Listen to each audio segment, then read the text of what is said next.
Welcome to the People's Verdict. I'm your host, Patrick Soko, and today we have a conversation with the Minister of Information and Media Director Spokesperson, Mr. THABO KAWANA, on the People's Verdict. Welcome to the program, sir. Thank you very much. Good afternoon to you and to your viewers. We are very grateful for the invitation to feature here. I think the last time we featured here, it was way before elections.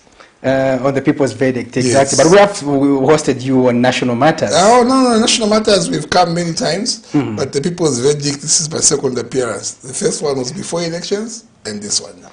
Interesting. Let's get it going. Actually, our topic of discussion is that we are reviewing the UPND's 1 year in office.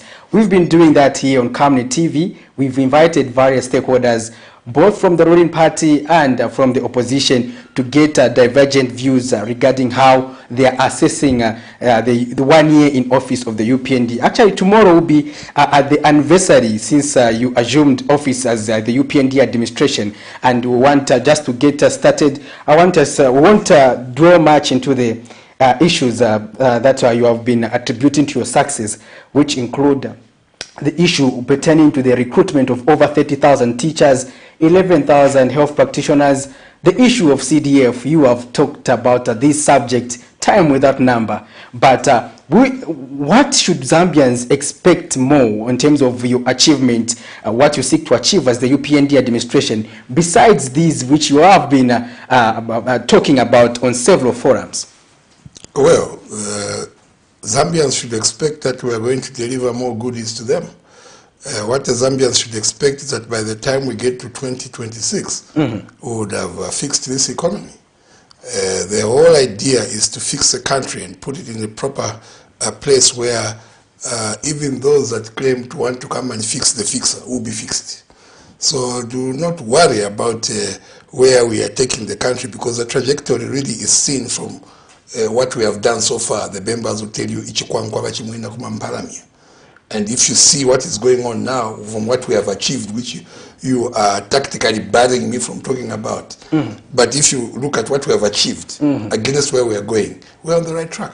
So if we gave ourselves a mark 10 out of 10, and within the 1 year, we've done 11. So you should rest assured that we are going to fix the economy. We are going to fix the high cost of living, because the cost of living right now is high. We are going to fix this, and we're going to have a beautiful But how long should they wait, Mr. Kawana, especially on the issue of the high cost of living? Multiple 5 years, right? Yeah, so we've only done one. Interesting. Now, let's talk about the same issue of pertaining to the recruitment of the health practitioners. There is a twist to this issue where we have some people who were shortlisted, but however, they were told that they were not on the database. And we actually we have been writing this story here on KAWANA TV. I don't know if our clip is ready for us to just recall, so that you, Mr. Kawana, can be preview to what has been happening. This is a story that has been making the rounds, because people are concerned to say, when the government shortlists people, we should expect that next time they should be receiving their letters, then they should be deployed. But however, there's this group of health practitioners which has been camping at the Ministry of Health, raising this concern that they haven't been put on the, they are not on the database, and they have been told to reapply. But what is the guarantee again that when they reapply, they'll be able to actually be able to be selected or be put on the database? So if that clip is ready, director, we play that clip so that we can get to here. Among the 145 newly recruited health workers whose names are not appearing in the government database. These health workers have told this reporter that they are surprised to be told that their names are not in the database when they were genuinely recruited and their names published in the daily newspapers. The health workers now fear that they might be replaced if the problem is not urgently resolved, and have wondered why they are being told to write letters by the Health District Administrative Office when the problem can easily be resolved. What to our name in the newspaper, so they just said like they have issues with the system, but up to now, today is Friday, we've been coming here every day, but they don't give us a a concrete answer for us to know what the way forward about this issue. All we just want is an explanation. We are here at the PHO's office. We want answers. We don't want feedback that we'll get back to you or we'll investigate. No, we want answers. We want real answers. We want our names to be appearing. We have no time. We have to report for duty on the 1st of September. And if they say we have to come back next week, we have to come with letters. What is that all for? Yeah, if someone has got an evidence that the name is in the newspaper, let them enter the names in the database, then print out the letters, the appointment letters, because time is running out. Before 1 September, we have to report for work at the district health office. We have to report there. Meanwhile, Health Minister Sylvia Masebo has assured that all those whose names appeared in the newspapers are not appearing in the government database will be employed in the shortest possible time. Let me also assure those affected that for as long as your name appeared, was advertised as having been offered a job, you are guaranteed to be employed. So my appeal is please remain calm. The health minister also adds that his ministry has observed that some health workers were recruited in more than one province simply because they did not follow the instructions that each person was supposed to apply in one province. The minister says his ministry is working to see how such issues can also be resolved. For those who applied in more than 2 places, a decision was made not to disqualify them, but to try and eliminate them from other districts, especially if they don't reside in that district. So there's a bit of cleaning up going on, but I just want to assure the public that nobody is going to be displaced by somebody else. If you are going to be removed, then there must be a very, very good reason. The recruitment of more than 11,000 health personnel has come as a blessing to some who have stayed for many years without formal employment, hence the need to ensure that these employees are quickly sent to their respective health centers so that they get to serve the people of Zambia diligently. Prudence Chota, reporting for Community TV News. Welcome back. You are watching The People's Verdict, and in conversation I have the Ministry of Information and Media Director spokesperson, Mr. THABO KAWANA, and we were just reviewing one of the stories that we aired in the main news, just for the sake of reference. Mr. KAWANA, you heard for yourself, and these are people your government recruited, but again, your government or this administration is not aware. They are not in the database. That's the information that they are getting. What would you have to say about that issue? Well, from the way it appears, it looks like we have some hiccups here and there. What is important to state is that for the people to have appeared in the newspaper, their names were generated from a database. So to come and say your name is in the newspaper but it is not in the database, it's folly. That name was published in the paper because it was captured on the database. So it is appearing there, and that is why the person knows that they are employed. And as the minister has stated, for as long as your name appears in the paper, you are guaranteed you've gotten a job. However, we have a few hiccups. You know how our children are. We tell you, apply from where you are. So you find this child is in Ndola. Go and apply from Lundazi, and another one he goes to apply from Lusaka, another one he applies from Livingstone and in Ndola. So he has 4 applications, thinking that at least one of them I'll be picked. Then in the end, he's picked from all of them, all the districts. So now we have to clean up the database to ensure that this person who has 4 applications and all of them have been granted, we must find a way of not necessarily disqualifying completely, but getting rid of the other 3 places and leaving him or her with 1 place. So it is a system that has been cleaned up. But what the young people should know is that for as long as your name has appeared in the paper, you have a job, and there is nobody who will displace you, misplace you, or replace you. Nothing like that. And let me take the opportunity also to speak to my fellow civil servants that if you get an opportunity such as this one and you want to utilize it, to try and see how you can kick out one small person and fix in your own relative or friend or someone. You do that at your own peril. These are all Zambian children that belong to Bali called Hakainde Hichilema. And if you remove even one of those because you want to come and bring your own cantankerous playing, you are doing that at your own peril, and I warn you that you will be found out and you will be dealt with. Let us allow the process to remain as calm as it is, to remain as transparent as it is, so that it is able to retain its integrity. So let us not play around with people's lives. Interesting. Now, we have a similar situation, Mr. Kawana, when we talk about the issue pertaining to the recruitment, the issue rather of access to education. Education is one key pronouncement under the UPND manifesto. You have managed to make it free from primary up to secondary. We understand that previously it was only limited to 1 up to 7. Now it's up to secondary level. However, there's been some concern pertaining to tertiary education. We understand there's the aspect of loan scheme or bursaries. But however, others, not everyone is being accommodated, and young people have been raising concerns to say, how do they finance their education? How is this administration fulfilling this commitment? 1 year down the line, should these youth continue to wait? Others before that, Mr. Kawana, we are also seeing that a number of young people are indulging in illicit activities. Don't we risk having that population growing if we do not pay attention to those who need education? Well, I think it is important to underscore that the bursaries aspect of the CDF is targeted and specific to those that are in boarding school. Only. So it is paying for the vulnerable, those that are in boarding school.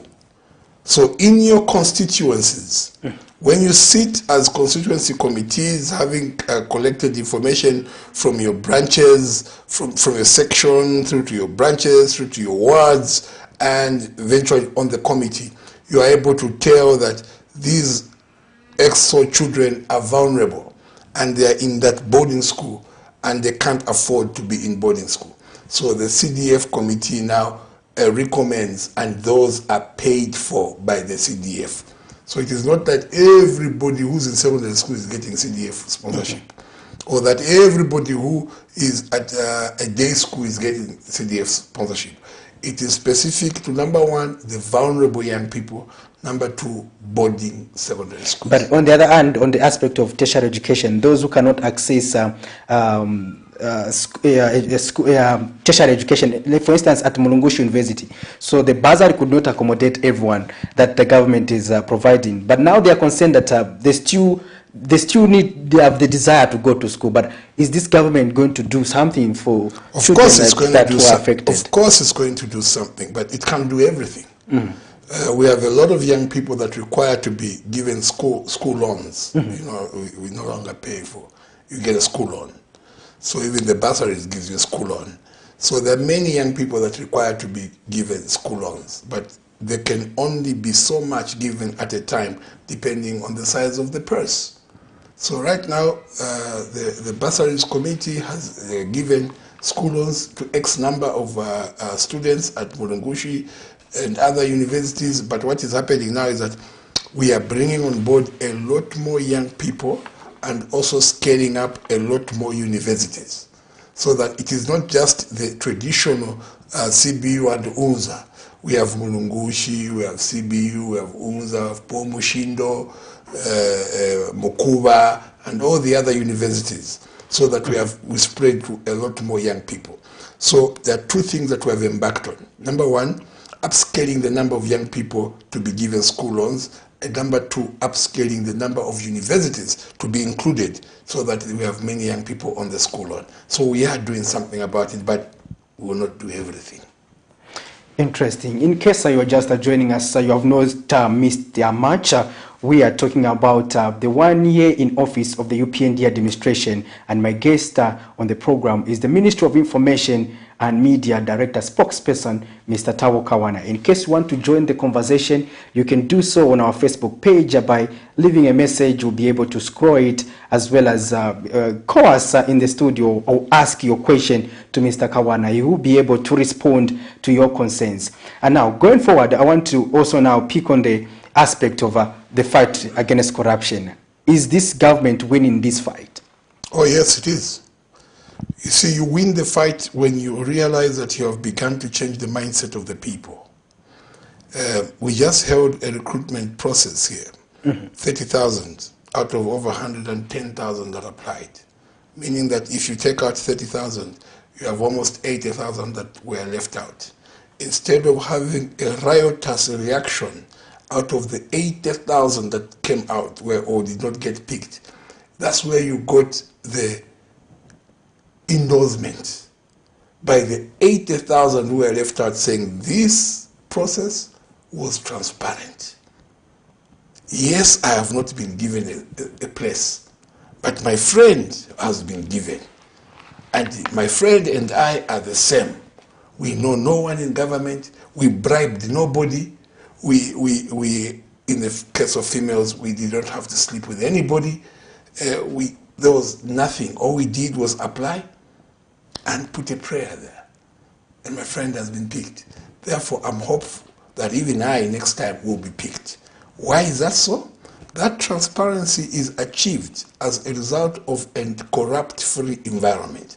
Because even those Amambara who apply, then you want them to pay you a little something. They know very well now that if you get caught up, it will be a very big problem for you, because this administration won't condone the corruption.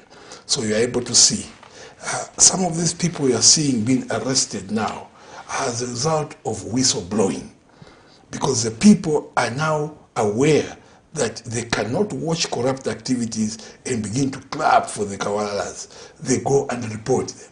There's this activity there, there's that happening there, it is suspicious, have a look. And the law enforcement agencies are having a look, and they find that indeed there's a prima facie case, and they pick up the pieces together and they arrest the culprits to present them before court. So all this is showing you that we are winning the fight against corruption, because the mindset of the people is beginning to change. The mindset of the workers that are supposed to serve the people is also beginning to change. Haven't you noticed that nowadays everywhere you go looking for a service, you are no longer hearing that song of TDM. It's dying. You go and look for a service, you want an NRC, you want this, you just follow the queue and fill in the papers you need. There's nobody who's coming to you and saying, no, if you give me this much, then I'll do it for you. If you don't, there's nothing like that. Why? Because we are winning the fight against corruption. Well, you are saying you are winning. The opposition is claiming that you are targeting them.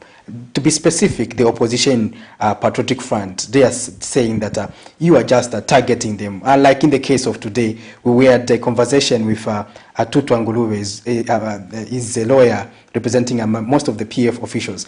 And he was suggesting that they will continue making money over government because this government has nothing on them. And hence, these cases won't yield any desired result or end up in convictions. So they will countersue the government and claim money, while on the other side you are suggesting that you are winning. Well, we are winning because the mindset of the people is changing, and the attitude is accruing into a place where people are able to get the services of their government without bribing anybody, without being abused, without being connected to anybody. The era of connection is over, so we are winning. Now, if these gentlemen in PF feel like they're being targeted, we've said this a number of times, we targeting the vice. So if you're connected to the vice, you will be hammered. I don't know how they expect that they should not be the ones to answer when they were the ones dealing with the public purse. So for example, you get a loan, Eurobond, for example, and you say, no, 350 million, we're going to put it into Zambia Railways. We're going to buy new coaches, we're going to put in Janjiza new money so that the train is fast, it's comfortable. And then after $350 million is released, nothing. Kuliye njanji, kuliye treni, uloka mpando, konkhala poka, kuliye. Who do you want us to ask? We should go and ask Adedo Zamkano. We should go and ask the MMD. We should go and ask the UPND. We need to ask the one who was dealing with the money. Where did you take the money you said you're going to do this for? And it's not there. So the PF will always be asked about public resources that they presided over. Just like the UPND administration right now is responsible for the public resources. In future, if there are issues around these resources at this time, it will be the UPND administration to answer and be asked what happened to the money. Nobody else will be asked. The PF will not be asked because they're not the ones in charge.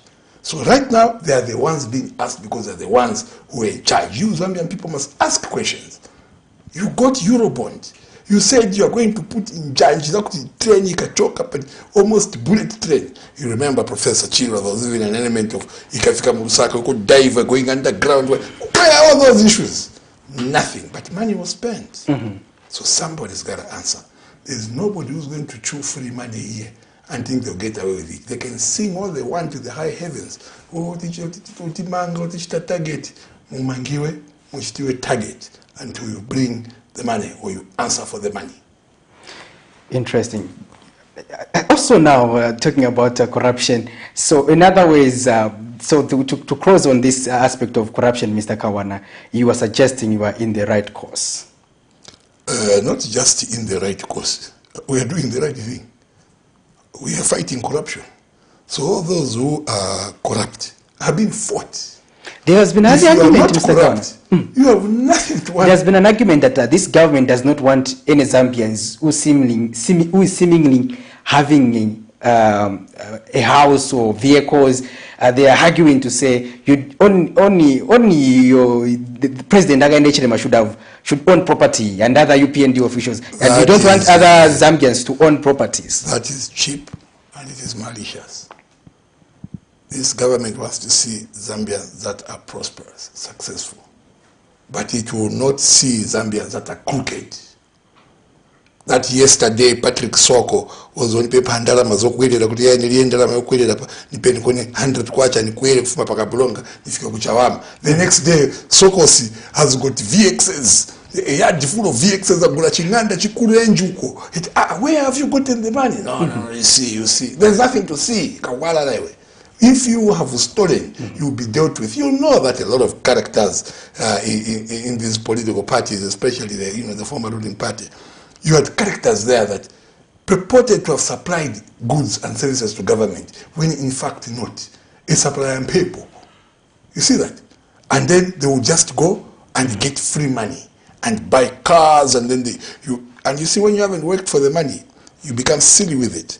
And that's why you see people exposing themselves, showing off vehicles, showing off houses, stepping on money, putting it on blankets and so on, because now they are shocked. So that kind of, it's not wealth, those are riches. Wealth is worked for. There's a very big difference between being rich and being wealthy, right? Being rich, it can be overnight. But you can never be wealthy overnight. It takes time. You accumulate, you accrue your wealth. So these characters that got rich overnight by stealing government money will be dealt with. So for them to try and claim that we don't want to see people who have got money, who have got houses, it's malicious. The bottom line is that they must explain where they got. Look, just yesterday, you showed us on TV here. Is it 24 vehicles? Exactly. Luxurious vehicles, my Land Cruiser, my VX, my Prado, and you can run away from your own car. But why have you run away? Because one, you never worked for that car. So you know that money you used to buy that car, you stole it. And you don't want to answer. So the best is to do what? To run away from it. So those are the characters we are talking about. Those are the characters who are trying to press government right now and say, no, you owe me money. But when we tell him, show us where you supplied. Kuchinja, I think it's okay. No, it's not okay. We owe you money. And that is why we warned the other time when we were in Mazabuka that all those that supplied air will be paid.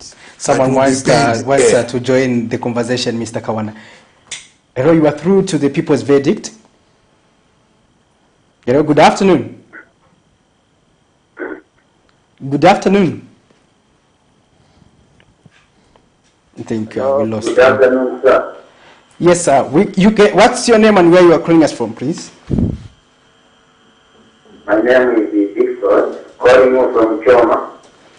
Okay, you can go ahead with your contribution, sir. My name is Dixon. Okay, Dixon, you can go ahead. You can go ahead. Good afternoon, Mr. Kawana. Good afternoon, Mr. Dixon. Hello? Mr. Dixon, we can hear you. You can go ahead. Good afternoon, Mr. Kawana. Afternoon, Mr. Dixon. Marivi Yamuti. I just want to ask just one question. Okay. You can go ahead. I want to help you. Come on, Marivi Yamuti. I want you. You can go ahead. Kawana, you know what you kuba mayona ekinyamya wala msaidizi n'aba zetu.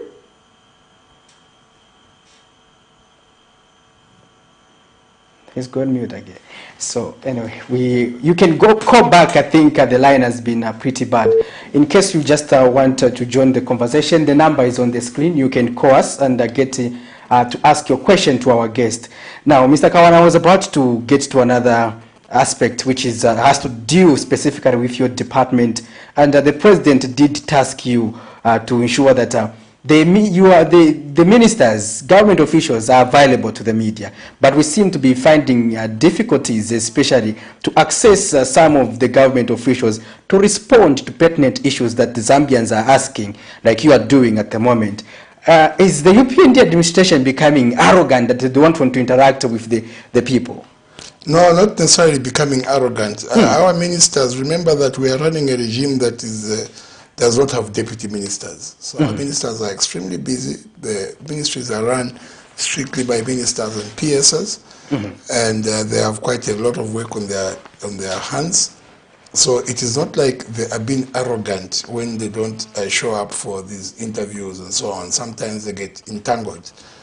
But however, the president has given guidance, and my Minister of Information is also tasked to ensure that her colleagues appear.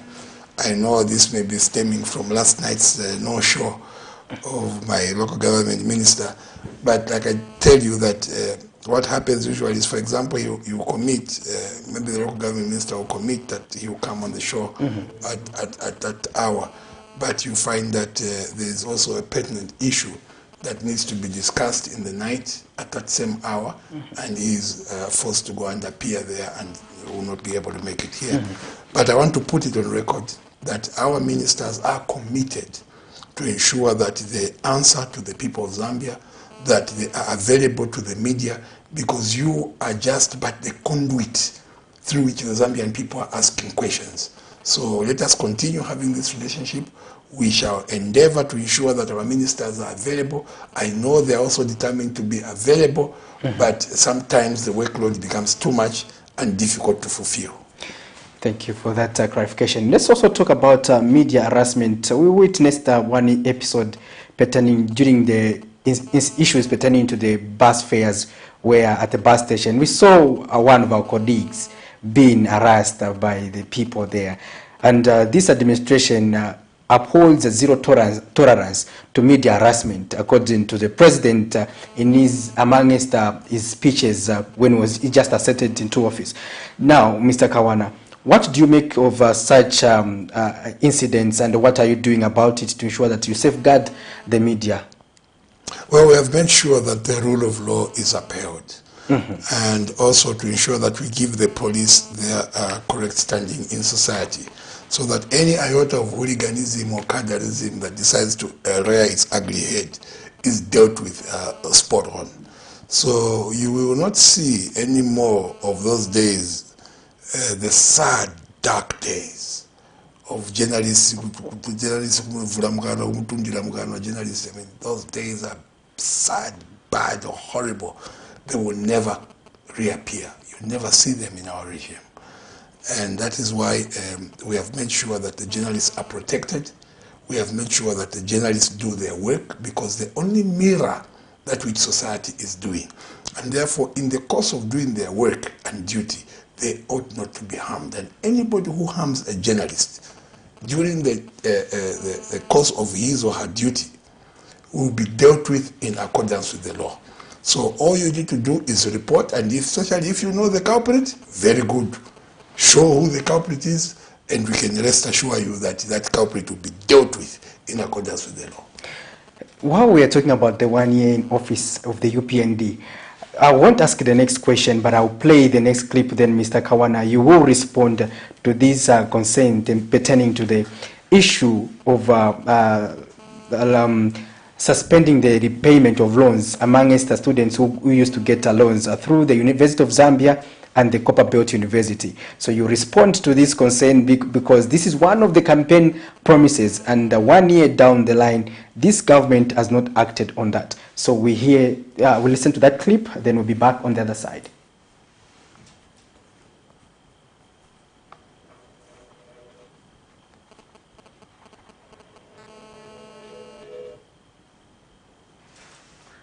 Is the clip lit?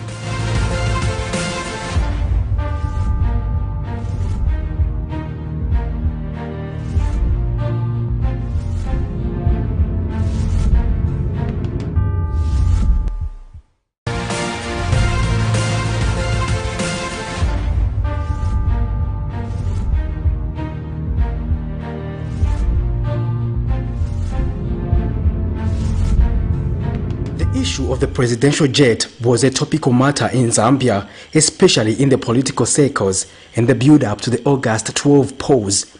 The Gulfstream is fetching around $66.5 million, equivalent to over 1,067 million kwacha. The purchasing of the jet by former President Edgar Lungu brought a lot of debate among those for and those against the move in the country. Queries of priority arose owing to the fact that the country was experiencing a number of social and economic challenges such as the high debt burden and the high cost of living. While in opposition, President Hakainde Hichilema vowed that when elected into office, he was going to sell the jet and give students their meal allowances among other important needy areas. Someone asked the question, I said, the first money to support youth programs is to sell that presidential jet. I found a buyer.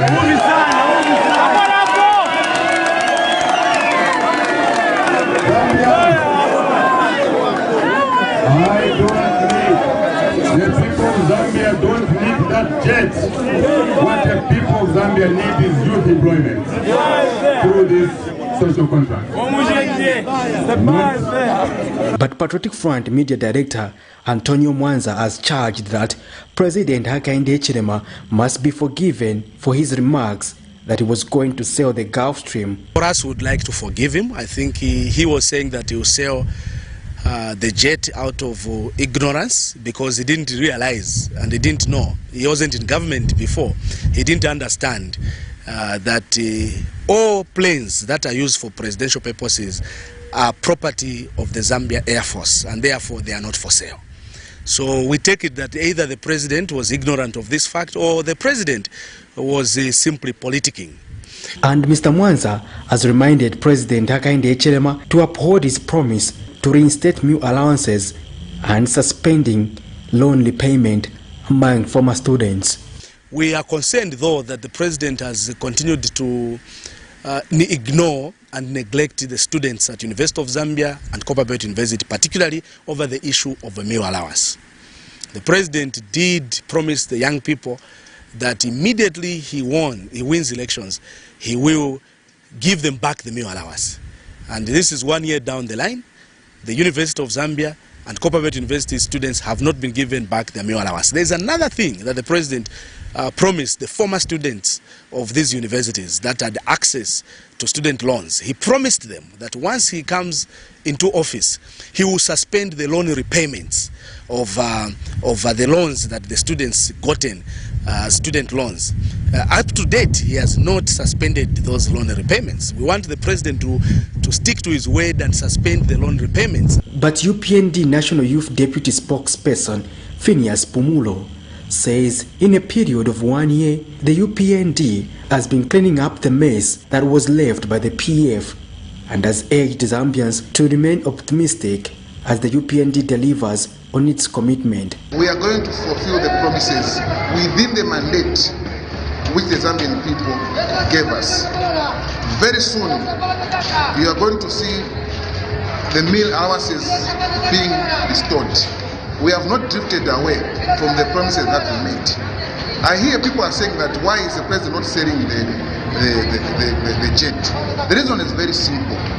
This is why the president is not using the same jet. Because it's one of the campaign promises that the president made. And I can assure you, the youth of this country, that you need to keep the faith. The president is working around the clock to make sure that all our campaign promises are fulfilled. Patrick Soko, Camden News in Lusaka. There you have it, Mr. Kawana. I said I want to ask you that question, but you respond based on the allegations that were made. There's nothing to respond there. Firstly, I must commend you that you did a very well packaged report, very balanced. You brought out the issue, you brought out Antonio on this side, talk about it, and you brought out Pumuru on the other side to talk about it. It's a balanced story. Why would I want to spoil it? Next question, please. Interesting. It's being systematic. Interesting. No, it's a balanced story. Let's dwell into the recommendation. Yesterday we had the Christian Churches Monitoring Group, Mr. Kawana, who was suggesting that in the past we saw institutions like the Disaster Management and Mitigation Unit, DMMU, being used during election time to undertake charitable activities in order to who would be voters. However, they were suggesting that under the UPND administration, they do not anticipate this kind of arrangement, especially that the country will be hosting by-elections in Kwacha and Kabushi constituency and one other local government election. What is your take, Mr. Kawana, regarding government involvement, especially pertaining to political matters, especially in the areas where the by-elections will be held? Well, to start with, the DMMU does not conduct charitable activities. It is never engaged in charity work. Let's say disaster response. It is its mandate. The mandate of the DMMU is to respond to disaster, is to manage disaster, is to mitigate disaster. But in the past, we would see that a consignment that is destined to an area will not reach. But when there's a by-election, everything that that area needs will be given. For instance, maize as a relief food, for example, in an area that has been affected by floods, that would be the opportune time that the government would deliver services. So if an area is affected by floods and the people need maize, but there's a by-election, let's deliver the maize. Give the people the food. Is that an interpretation of the continuity of the DMMU? No, it is not an interpretation of the continuity. What I'm just telling you is that there is not a place and time when government ceases to operate. If the people need services that a government department is mandated to give, they will get those services regardless of the political atmosphere. Even if there's a by-election, even if there's a funeral there, the government is obligated to ensure that they deliver to the people. However, what you will not see in this administration is the kind of abuse that we saw the DMMU engage itself in during the rule of the Patriotic Front. Such as? That you will not see, such as going there to where there's no need for relief food, but you are giving people free food. You see that? Okay, if you are going in an area where it is there was a flood, there was a drought and they need relief food, and you give relief food, that's a service. But if you go in an area where there's no need to give relief food, but you just go there to distribute food, to go and treat the voters, to woo the voters, that you will not see, not under this administration. President Hakainde Hichilema is not cheap like that. And President Hakainde Hichilema will not engage himself in such kind of tactics.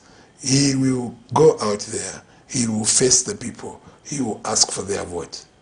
And if they give him, they give him. If they don't give him, they don't give him. But he will not abuse state resources for the purpose of gaining votes. That's one character that you move with President Hakainde with throughout his tenure. all his 10 years in office, you will notice one characteristic. He will not abuse public resources for the sake of winning votes. Interesting. Let's also weigh in on the aspect. We have other government critics suggesting that this administration has no blueprint for job creation. How true? We saw even the recently formed political party claiming that the UPND is revolving just around one man in the name of Hakainde Hichilema, and that it is no wonder some issues are not being attended to because they have to wait for the president. How true? What do you make of such allegations or insinuations, Mr. Kawana? Well, that's preposterous, to say the least. I say so because, you see, you cannot claim that there is no blueprint. The blueprint is there. The roadmap is there. Get the economy on its tracks. Create an environment to allow the private sector to thrive, expand, and the jobs will be created at the private sector level. Government will continue to make its contribution by recruiting and so on, but the biggest chunk of the employment will be done by the private sector. Mm-hmm. That is why this government is working hard to bring the private sector on board.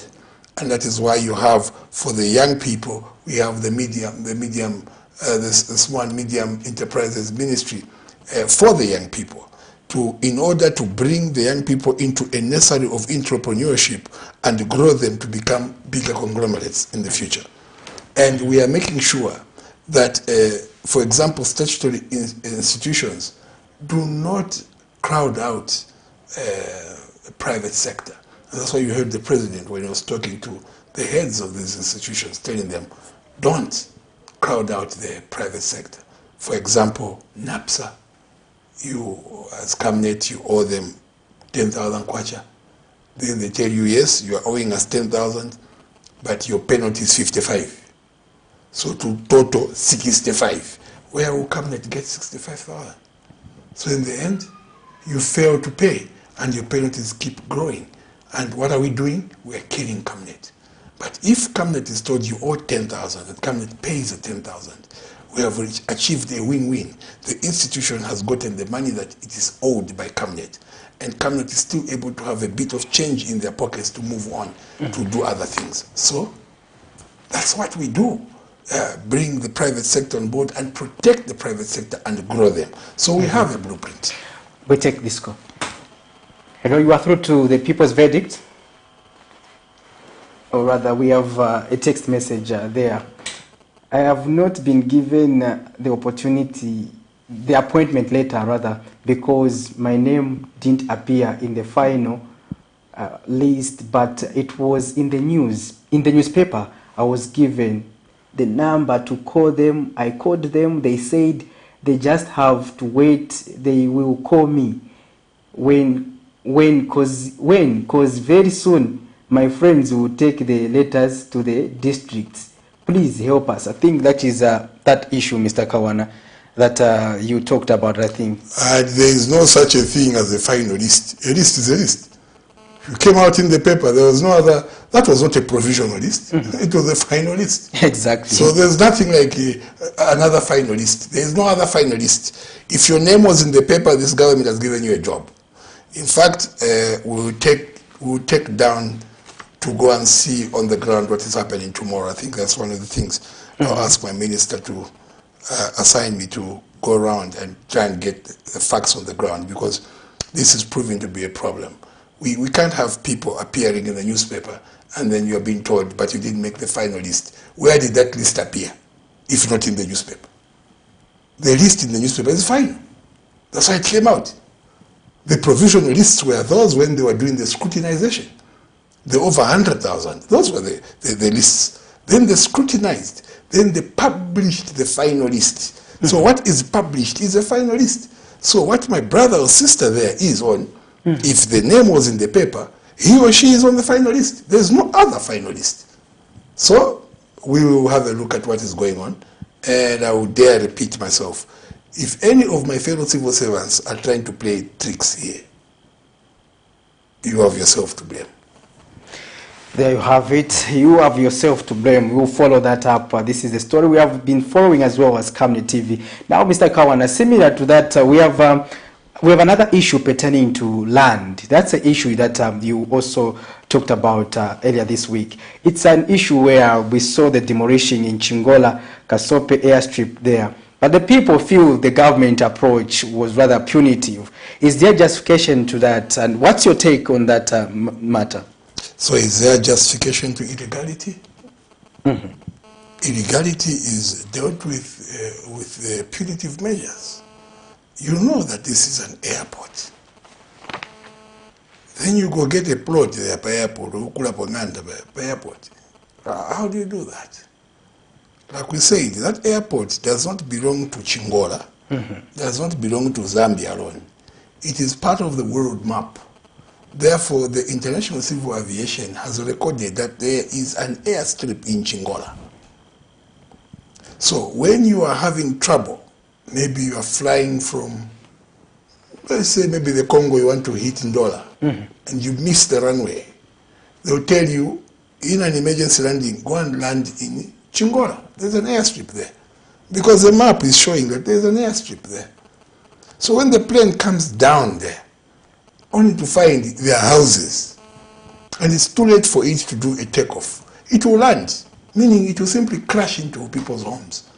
You will kill everybody on the plane, and you will kill everybody on the ground.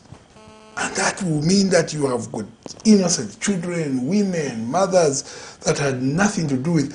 All those in those houses down there are gone in an instant. Is that what you want? And on top of that, the International Civil Aviation will also penalize us as a country. How did you allow that an airport should have houses in it? So, what was done was to alert our people, this is an airport, you can't. And even when they were buying those plots, our people knew that they were just buying plots from a kada, from a councillor. That's not the way you buy land. Everybody knows how you buy land. You don't buy land from a kada. You don't buy land from a councillor. I saw some even saying, we're even given title deeds. A councillor can issue a title deed. Using what authority? So you cannot involve yourself in illegality, in corruption, but expect to have a product which is genuine. No. Even the product which will come out of that engagement will be a product of corruption. So yes, it is very sad that the homes were broken. But also we must learn to do the right thing. And we see the others have argued, Mr. Kawana, that it's because these local authorities have not been proactive that cadres have been taking advantage of their weakness. No, they have. We are coming from a regime where cadres were powerful. So if you, in the local authority, you go and say you can't build here, then you want to that person will be fired. So what did the workers do? They just kept quiet, knowing fully that one day these houses will be broken. So they kept quiet because they were intimidated. That is why this government has not condoned cadreism, because those are the consequences. When the people were buying those plots, they felt protected by the cadres. But when the rule of law has come into play, those cadres are nowhere to be seen. And that is why we are saying that we must enhance the security around these issues, in the sense that even those that sell the plots must be arrested. In this case, sell land which is not yours. In this case, we have also heard that some senior government officials at local government level were involved. Someone was a councillor, sold the land, and now they are mayor, according to some of the people who have been reporting these cases. And what are you going to do about those people who have been perpetrating that vice? Mbwato ni mbwato, kawalala ni kawalala. Whether you assume a position of mayor, you assume the position of minister, you assume, if you're a thief, you're a thief. So if you did wrong, and today you have assumed the position, it doesn't matter. You will face the consequences of your actions. So even if I went and sold land, and then today, because I'm in government, and I know Mr. Kawana is in government, no, I must be picked up. I must answer. How did I do that? Why did I do that wrong? A wrong is a wrong. regardless of what position you are in now. So even if you sold land to people illegally, and today you are the actual minister in charge of the land itself, ozokutola. Whether you are the one who sold the land and today you are the mayor, you are the town, ozokutola. You must answer for your actions. What would be your response to those who have been advancing the argument that we have seen the same happening under Forest Reserve 27, but simply because there are elite people there, and we have seen the Lusaka City Council not acting on that issue? There's a difference. Forest 27, it is important for us to follow it through and understand how it happened. Firstly, that land was gazetted. Mm-hmm. It is what the environmentalists will tell you that served as a drain for Lusaka. Yes, a recharge zone. Yes. But then, firstly, they had it de-gazetted. Who has the power to de-gazette land? The President of the Republic of Zambia. So they got the President, Edgar Lungu, and de-gazetted the land. When they finished de-gazetting the land, they shared it amongst themselves. So, have they broken the law? No. They have de-gazetted the land. Have they given themselves land which is not supposed to be given according to the law? No. According to the law, they have de-gazetted and made it a residential usage. Now, when we come into office and we promise them that even if you've done that, we are coming to break your houses because we're going to re-gazette the land. So when we move in, and the process will require that that land first gets re-gazetted, then we move in. And the people there do what? They run to court. So that matter is in court. So until the matter is disposed of in court, nobody can do anything about it. So it is very different. But from our colleagues, for example, Manga Manganda by airport, you can't even go to court. Because for you to go to court, you must show. For example, those in Forest 27 have run to court and said, this is my paper, this is my title deed, this is the land. This land was gazetted, but now it was de-gazetted and we are allowed to buy plots, and this is the plot I bought. Number yasu, angaeli no court, no, court, this is my yard, by airport. By airport, where is your paper for? Yeah, the Panganda by airport is airport house. You can't. So even the court can't tolerate that. So those are two different matters. Forest 27 is active before the courts of law. So until the courts of law pronounce themselves over it, nothing can be done. Interesting. Now, let's also weigh in on the issue of the affected Chingola resident. What sort of remedy has the government put in place to just cushion them? As of yesterday, DMMU was on the ground assessing the kind of help that is required, also engaging other stakeholders to see if there's alternative piece of land where the people can be temporarily settled and sheltered, so that we see that there's a mitigating effect, so that we do not have people spending nights in the cold and so on. So DMMU was doing its assessment yesterday. I don't know about today because I've not gotten any updates today. But as of yesterday, they were on the ground doing an assessment, so to see how they can come in to help, including other stakeholders like the council themselves, to look at alternative pieces of land and to look at how the people can be moved to alternative pieces of land and given temporary shelter. Let's come to the issue pertaining to the economy, which the UPND also pronounced very much in terms of fixing, especially when voted into office. Others have argued that the current economic measures the UPND is putting in place are cosmetic, including the kwacha appreciation, Mr. Kawana. Well, it is far from the truth. It cannot be cosmetic. This is as a result of people handling the fundamentals of the economy extremely well.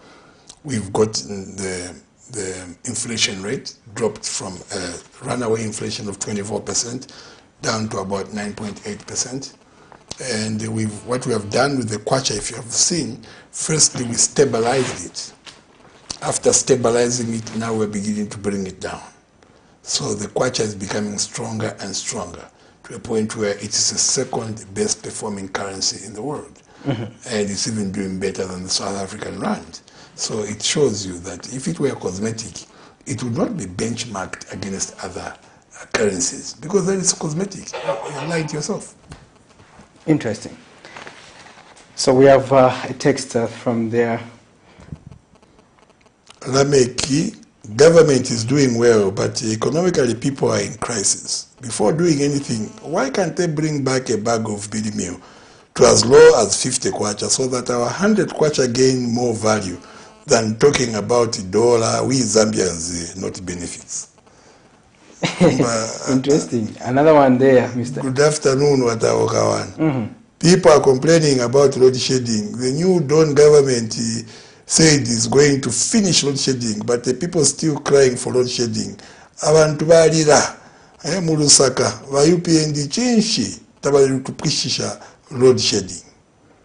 Now I know that there's Mr. Director, your comment on the demolition of the houses in Chingola in 1 year. Secondly, do we see more of such in the next 4 years? Kwamana? I think those are the... Okay, so we have... good afternoon, panel. Kindly let Mr. Kawana comment on the issue of high cost of living when Kwacha is appreciating. Thank you. Wasira? What about those of us teachers who are appointed, let us yet not on payroll for over 2 years now? What is the government doing? So you know the way we can deal with these matters. If director can help us. Director, you show us one message, we deal with it quickly. You show us the next message, we deal with it quickly. That way we answer everybody. Let's begin with the first one, the director, with so that we can start with the first message, then we exhaust that, we go to another one.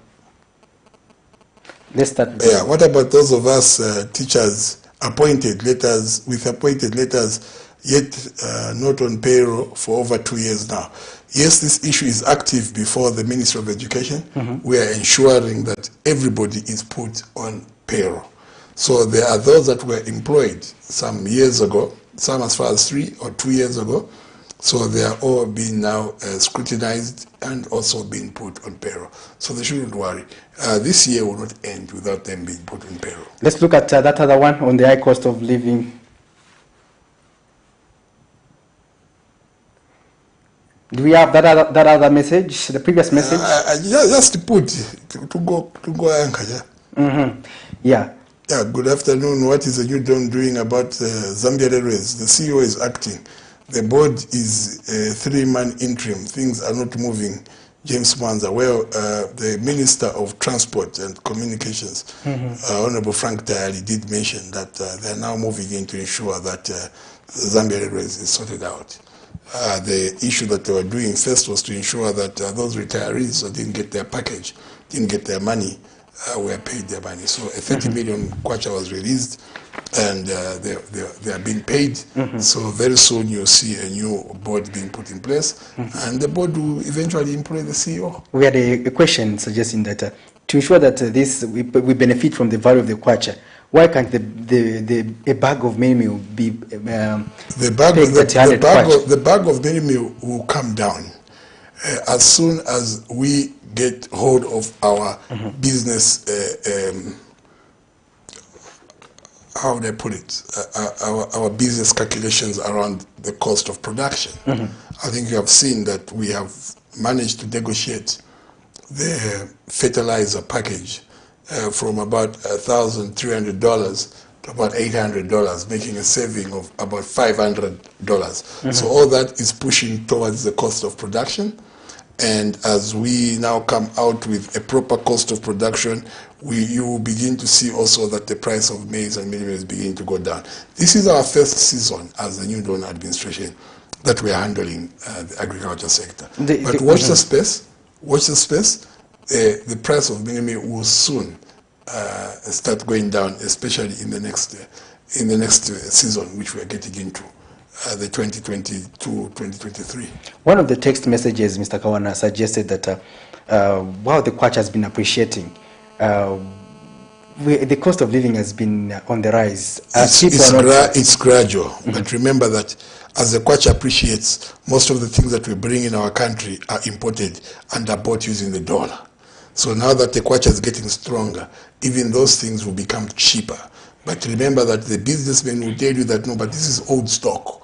So let me get rid of the old stock. Then when I bring in the new stock, it will be cheaper. But the same businessman, the moment the dollar just goes up within 10 seconds, he also increases to make super profits. And that's why we called on them that they shouldn't be greedy. They must pass on the benefits to the people of Zambia. We have already seen banks have responded. Some banks have reduced their lending rates. You saw that ShopRite also wrote and said, we are engaging our suppliers so that we make our things cheaper in our shops because the kwacha is strong. So now that we're getting the kwacha strong and stronger by the day, you begin to see things, and already things have started going down. Things have started going down. So just look around where you're staying. You will notice that certain things have started coming down. And that will be the trend. The trend will be a downward trend.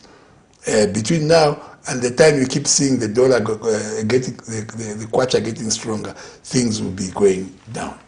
My follow-up question is that some of the people who have hosted on this platform, Mr. Kawana, have argued to say government is no longer paying, servicing its debt, and that the government is also, that Russia, America, the dollar is just not doing fine because they are all equally importing from countries like Russia using the Russian currency, and hence these factors have also made the kwacha seem as if it is performing accordingly. How would you argue that school of thought?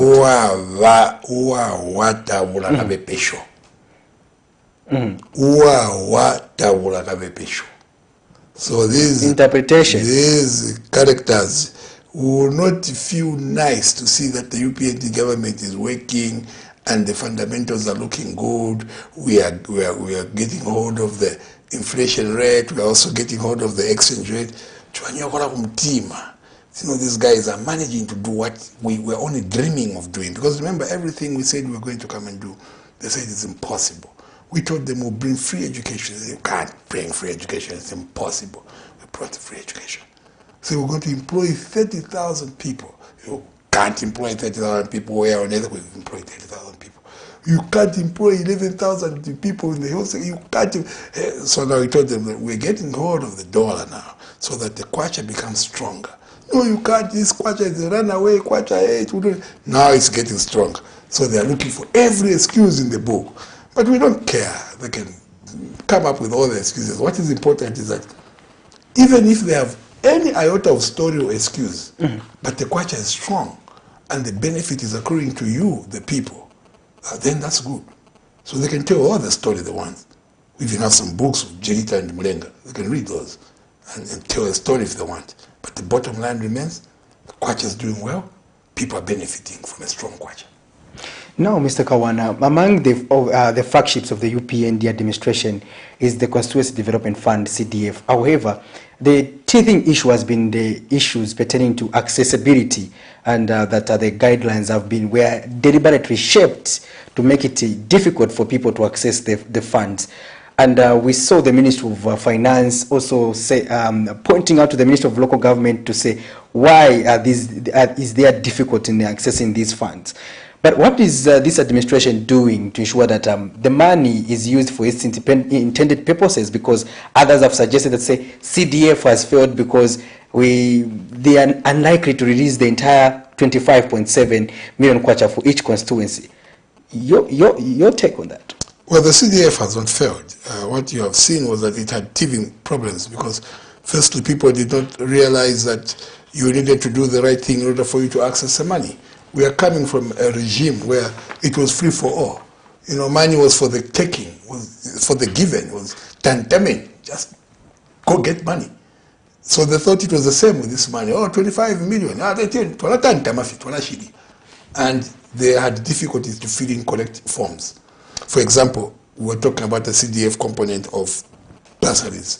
People just come up with a list and say, no, I have 400 students in my constituency, so give me 400,000 kwacha. I pay for them. So no, it doesn't work like that. You need to give us a list. Who are these people? Their names, their age, their sex, in terms of gender, and which school have they gone to, and even at that school, have the school confirmed, and when they have confirmed, the money is paid not to you, to the school. So now they realize that there's no chance of stealing this money. So what is the next thing? You just raise your hands. Oh, we can't access this money. Hey. But those that are serious are changing the lives of their people in their constituencies. Some of them are, for example, Comrade Sande Chanda of Kanchibia, PF Member of Parliament. Look at the wonders CDF is doing in his constituency. Look at the Honorable Binwa Mpundu, Nkana Member of Parliament, independent. Look at what it is doing in his constituency. Honorable Christopher Kangombe, Kafinsa Member of Parliament, PF, look at what is happening in his constituency. Anthony Mumba, Mufurira, PF, look at what is happening in his constituency. Why have I picked the PF guys? Because I want to show you that this money is for the Zambians, regardless of political affiliation. Whereas in the past, when it was just 1.6, you find that those in the opposition political parties would not see that 1.6. They would only give it to their own party. But here you are, the PF themselves, the constituencies which have PF members of parliament, are already benefiting, and those that are serious are getting results. Those that are not serious will not get results, but you do so at your own peril. Because after 5 years, the people will ask you, what did you do for us that your friends did for their people and you failed to do for us? Then they'll give you the boot. They will not vote for you again. So the CDF is working. You go to schools, you are able to see desks funded by CDF. You are able to see classroom blocks expansion have started, funded by CDF. You are able to see young people going to boarding schools, paid for by CDF. You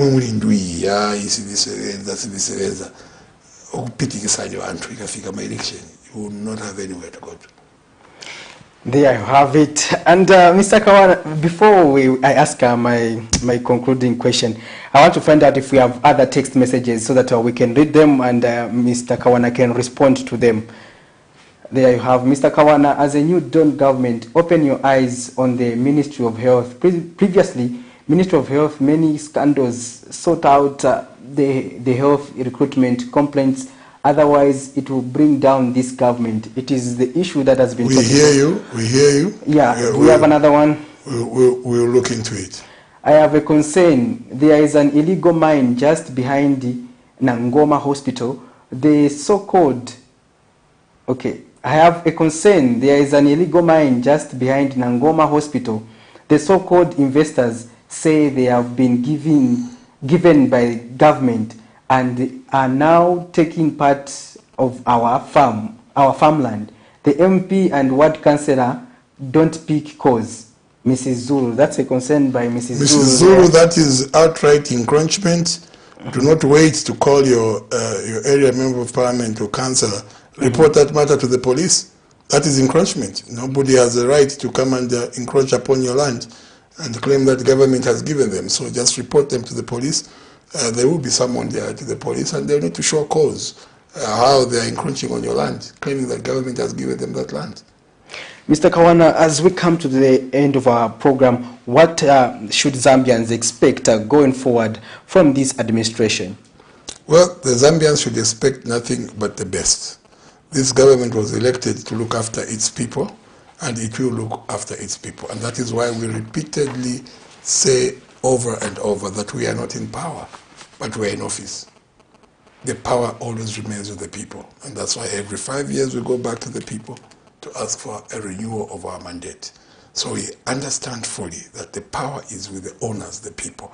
We are just in office. And while we're in office, we'll make sure we work very hard for our people to ensure that they are happy at the end of the day and they're able to renew our mandate. We intend to do so for the next, not too many, maybe just 50 years, then others can take over.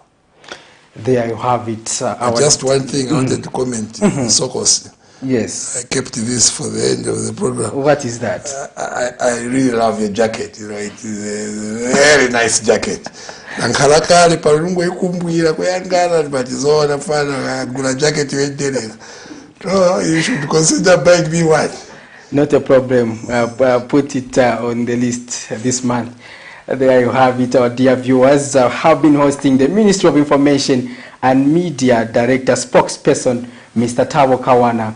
as usual, we were reviewing the UPND administration in office for 1 year. We have been doing this this month, and we'll continue doing so with various guests so that we can get divergent views on what they expect from this administration. Remember, ours is just a platform to ask the questions so that you, our dear viewers, can make the verdict regarding various issues that we bring to you. Until next time when we come with another interesting episode of The People's Verdict, this has been Patrick Soko. Stay tuned.